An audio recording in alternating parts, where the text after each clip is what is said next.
조갑제닷컴 애독자님 그리고 조갑제 TV 시청자 여러분 감사합니다. 이번 주에 박근혜 전 대통령의 재판에서 이제 구속 시한인 6개월이 끝나감으로 구속 연장을 할 거냐 안 할 거냐의 결정이 이루어지게 되어 있습니다. 이것 가지고 논란이 일어나고 있습니다. 근데 이건 논란거리도 안 됩니다. 당연히 구속 연장 해서는 안 되죠. 구속 시한이 끝나면은 풀어놓고 재판을 해야 되죠. 제가 여러 번 이야기했습니다만 박근혜 전 대통령 구속 수사 자체가 문제였습니다. 그때 영장을 발부한 판사는 나중에 아마 비판을 많이 받게 될 것입니다. 어떻게 전직 대통령, 국외 탈출할 가능성이 전혀 없는 불가능한 전직 대통령을 구속해서 재판을 합니까? 이 사람이 무슨 반역을 했다든지 살인을 한 건 아니지 않습니까? 그리고 씌워진 의혹도 뇌물죄인데 한 번도 직접 돈을 받은 적이 없는 사람한테 뇌물죄를 적용하려고 하다 보니까 매우 고민을 해야 성립이 되는 뭐 최순실과 박근혜가 경제 공동체라든지 또는 뭐 이심전심으로 청탁을 했다든지 이건 이재용 재판 선고문에 나오는 겁니다만 이런 식으로 무리를 하니까 당연히 이런 재판은 불구속 재판이 원칙입니다. 또 구속해 놓으니까 그 6개월 만에 끝낸다고 전대미문의 강행군을 했습니다. 일주일에 4번 재판을 했습니다. 일주일에 한 번 나가면 종일 거기에 앉아 있어야 되는 그야말로 이게 심신을 피로하게 만드는 이런 재판을 6개월 동안 한 것도 모자라 가지고 검찰이 또 구속기한을 연장한다. 그 연장하는 이유가 있어야 될 텐데 이유가 어떤 것이냐. 첫째, 박 전 대통령이 증거인멸의 우려가 있다라고 주장을 합니다. 그 요지가 박 전 대통령이 자신의 혐의와 관련된 주요 증인이나 참고인을 접촉하면 이 과정에서 증거인멸이 있을 수밖에 없다. 참으로 이해 안 되는 논리입니다. 아니 증인이나 참고인을 만나는 게 어떻게 증거인멸이 됩니까? 증거인멸이 되지 않도록 할 책임은 검찰이 있고 이미 검찰은 증거가 차고 넘친다고 할 정도로 이야기를 했으니까 충분하게 수사를 해가지고 증거를 인멸하든 은닉을 하든 기소하는데 별 문제가 없었고 지금 재판을 진행하고 있지 않습니까? 근데 박 전 대통령이 사람을 만나는 것이 무슨 자동적으로 증거인멸이 된다는 이 논리의 비약은 참으로 끔찍할 정도입니다. 그리고 박 전 대통령이 석방 후 재판 출석을 제대로 할지도 의문이다. 아니 제대로 하려면 구인장을 발부해가지고 강제 구인하는 방법이 있는데 이건 또 무슨 이야기인지 이해가 안 갑니다. 그런데 더 이해가 안 가는 거는 이 구속 연장을 하려면은 최초의 구속 영장에서 빠졌던 혐의를 가지고 새로 영장을 발부받는 것인데 지금 그렇게 하려고 하는 게 뭐냐면 롯데 SK 부분의 뇌물 혐의예요. 그런데 이 롯데 SK 뇌물 혐의는 변호인들의 주장은 이미 재판에서 충분히 다루어진 것이다. 이미 재판에서 다루어진 건데 새삼스럽게 이걸 근거로 해가지고 구속영장을 새로 발부해달라는 게 이게 말이 되느냐 하는 변호사의 말이 저는 맞다고 생각합니다. 서울고법의 한 부장판사가 익명으로 이 조선일보 기자한테 한 이야기는 이렇습니다. 재판에 대비할 만한 충분한 시간적 여유를 보장받지 못했다고 보는 것이 맞다. 무슨 뜻이냐면 이렇게 주 3, 4일 동안 온종일 재판을 하다 보면은 재판에 대비할 만한 충분한 시간적 여유를 박근혜 대통령은 갖지 못한다. 이런 식으로 재판을 하면은 사안의 중대성을 감안할 때 무조건 빨리 결론 내는 게 능사가 아닐 수 있다. 이 재판은 공정한 판결이 나와야지 빨리 낼 필요는 없는 것입니다. 빨리 낼 이유가 어디 있습니까? 지금 박근혜 전 대통령 구속 상태고 이미 대통령도 아닙니다. 정권이 바뀌어가지고 과거에 야당하던 사람들이 정권을 잡았는데 지금 왜 빨리 선고를 해야 되죠? 정확하게 선고해야 되죠. 재판을 1년, 2년, 뭐 3년 해도 좋습니다. 정확하게 내야 됩니다.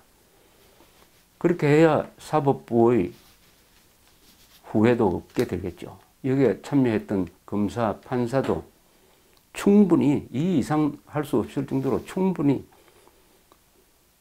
다투어 보았다. 그러면 그 선고에 이기든 지든 납득을 하는 것인데 왜 서둘러 해야 되는 이유가 뭐냐? 이런 이야기입니다. 그리고 한명숙 전 국무총리는 불구속 상태에서 1심, 2심, 3심 재판받고 나중에 유죄가 확정되니까 감옥에 갔습니다. 그러면 박근혜 전 대통령은 한명숙 전 국무총리보다 인권이 적은 사람입니까? 또는 무슨 계층이 낮은 사람입니까? 불가촉민쯤 됩니까? 그래서 법리적으로나 공정성, 이 재판은 결국 변호인과 검찰이 재판정이라는 이 링 위에서 공정하게 시합을 해야 됩니다. 공정하게 시합하도록 관리하는 것이 재판장의 임무죠. 한 권투 선수는 팔 하나를 어디에 묶어놓고 한 팔로만 싸우라고 하면 되겠습니까? 공정하게 해야 됩니다. 그렇게 해야 그 재판 결과에 승복을 합니다. 만약 이 재판장이 구속 연장을 또 해준다. 일방적으로 박근혜 전 대통령한테 불리하게 만들어 놓고 선고를 한다. 그럼 그 선고 누가 믿겠습니까? 그러면 사법부의 독립이 훼손되는 거죠. 그리고 대원칙이 있지 않습니까? 무죄 추정의 원칙. 유죄 확정 판결되기까지는 무죄로 본다. 그리고 불구속 재판의 원칙. 이 두 대원칙이 왜 박근혜 대통령, 전 대통령한테는 적용이 안 돼야 되느냐. 라는 데 대해서 검사, 판사가 당당하게 답변할 수 없다면 이것은 구속 연장이 법리적으로나 정의 차원에서 맞지 않다 하는 결론을 쉽게 내릴 수 있을 것이라고 생각을 합니다. 탄핵 사건은 정치 사건입니다. 이것은 정치적으로 푸는 게 맞아요. 정치적으로 푼다는 것은 대통령직에서 물러나게 했으면 거기서 끝내야 합니다. 꼭 사람을 잡아 넣어야 된다. 그것도 죄를 만들어서 잡아 넣어야 한다. 없는 죄도 만들어야 한다. 또는 법리를 아주 교묘하게 해석해가지고 꼭 구속을 해야 된다. 구속 시한이 끝나면 또 추가로 6개월 동안 더 잡아놓고 재판해야 된다. 이렇게 나가면 그때부터는 이거는 이 영역은 보복의 영역입니다. 이건 재판을 떠나서 그 재판의 형식을 취하더라도 이건 본질적으로 정치 보복입니다. 그래 되면 이게 흔히 말하는 인민재판이 되는 거죠. 인민재판.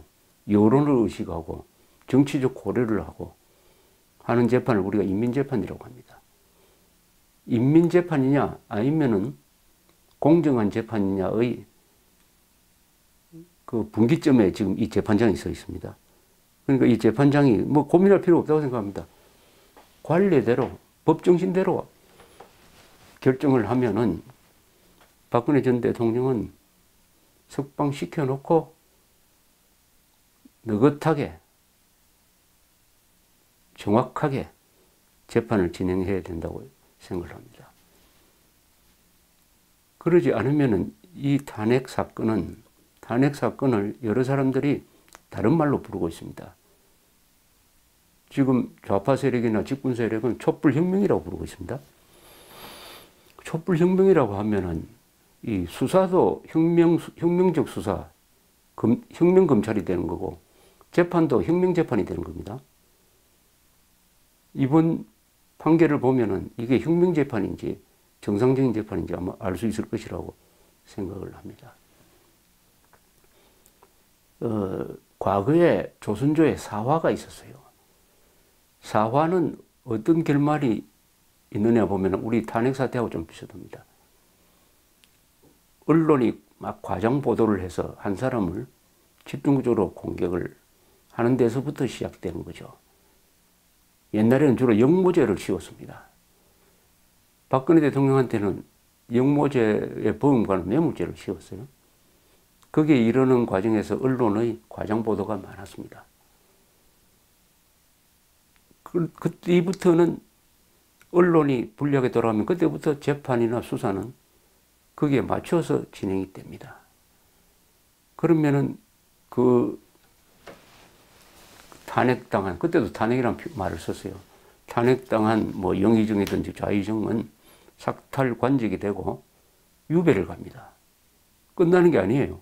사화를 보면 꼭 저 귀향을 보냅니다. 귀향 보내가지고 한 2년, 1년에 있다가 돌아오는 경우도 있고 귀향 보내놓고 그 다음에 사약을 또 보냅니다. 독약 먹고 죽으라고. 죽이는 거죠. 거기서 끝나는 정도가 아니라 삼족을 멸하는 수도 있습니다. 삼족을 멸한다. 이렇게 되니까 사화는 꼭 되풀이 됩니다. 그때 당했던 세력이 원한을 갖고 있다가 나중에 다시 칼자루를 잡았던 사람을 치고 해가지고 피비린내 나는, 더구나 여기서는 조선조 사화의 공통점이 하나 있습니다. 그 쟁점이 된 게 다 사소한 겁니다. 사소한 거. 어린애 장난 같은 사소한 걸 가지고 목숨 거는 투쟁을 합니다.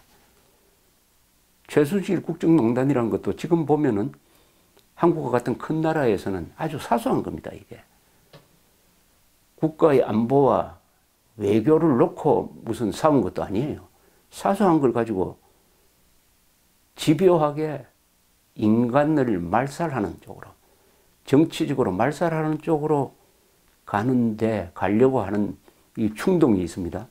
한국 사람들이 갖고 있는 DNA, 한국 정치권이 갖고 있는 이 속성, 이게 조선조의 사화근성인데 이것을 견제해야 될 것이 언론입니다. 이래서는 안 된다. 분별력 있게 중용을 갖고 균형 감각 있게 해야 된다라고 언론이 견제를 해야 되는데 언론은 오히려 촛불 사태를 불지르는 역할을 했으니까 언론이 기대할 수가 없습니다. 그러면 판사가 하는 수밖에 없어요. 판사가. 그래서 이 재판장은 지금 사법부가 죽느냐 사느냐, 한국의 민주주의가 죽느냐 사느냐 하는 그 분기점에 딱 서 있다고 저는 봅니다. 그러나 그런 스트레스를 느낄 필요가 없는 거 아닙니까? 판사는 신분이 보장되어 있죠. 설사 압력을 받고 나가더라도 변호사 할 수 있지 않습니까? 굶어 죽거나 감옥에 가지 않지 않습니까? 그러면 초인적인 용기도 필요 없다는 거죠. 양심과 법률에 따라서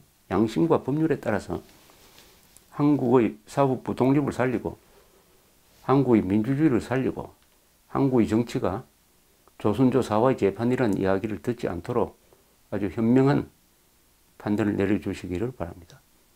감사합니다.